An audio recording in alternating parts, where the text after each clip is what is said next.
that time of year again. It's off season, so I had to get my ace, Coach Hicks, strength coach at Syracuse, and he really knows my body and how hard to push me. You got to go back to your roots, and that's what I did. With Dwight, knowing Dwight, and I think you have to coach every athlete a little bit different. And Dwight being kind of an abundantly explosive athlete. Dwight's a sprinter, not a distance runner. In order for him to best utilize what his talents are, you have to train him explosively. Now, hopefully that we can put him in training situations that we can extend him to the point that he develops a high level of muscular endurance to go along with his explosiveness. So now, instead of being explosive for 20 plays a game, he's explosive for 50 plays a game. The training session today was great. But it's just what I need. It's one exercise right after another, minimal rest in between. Very similar to game situations. Today, being a Monday, was chest, shoulders, and tries. So today was all of his pushing muscles. It was his primary movers in his upper body.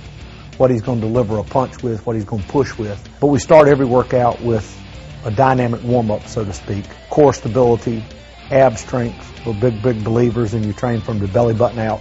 Where to get 3 extension for an athlete to jump higher, run faster, it's all abs, hips, lower back. Work some flexibility moves in the same time we're working pure strength moves. We call it dumbbell power. Reason being is it's one arm at a time, but secondly is the speed of movement. Punch. I can tell you've been doing it. Nice speed there. Standard dumbbell incline, just hit a little bit different part of the chest and actually try to kind of lead into hitting shoulders. Lateral, front raise, posterior raise, just trying to train all 3 heads of the deltoid, building some armor around the shoulder joint to keep him healthy. The one I probably hate the most is probably rip and press, he calls it. Rip and press. It's basically a dumbbell clean and press. It's a total body movement. We do it on a shoulder day because of the press aspect. I hate that one. I hate it.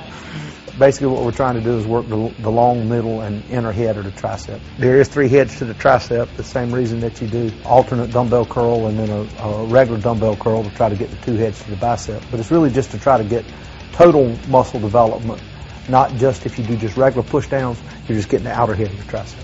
And really the only thing the tricep circuit was for was kind of to pre-fatigue him before we did a finishing movement, which was an athletic related tricep movement using the med ball. Balance comes into play, stability comes into play, core strength comes into play. But again, when he gets an offensive tackle moving backwards, his function of that lockout for his triceps is more important than a push down in the way his tricep looks. So you always want to kind of finish with where you get more bang for your buck. My goal really is, from a training standpoint, is trying to build as much muscle and as much endurance to get that body as fine-tuned as possible because during the season, your muscle is going to be breaking down. My body responds very well to this. I can get in shape pretty fast with this type of workout.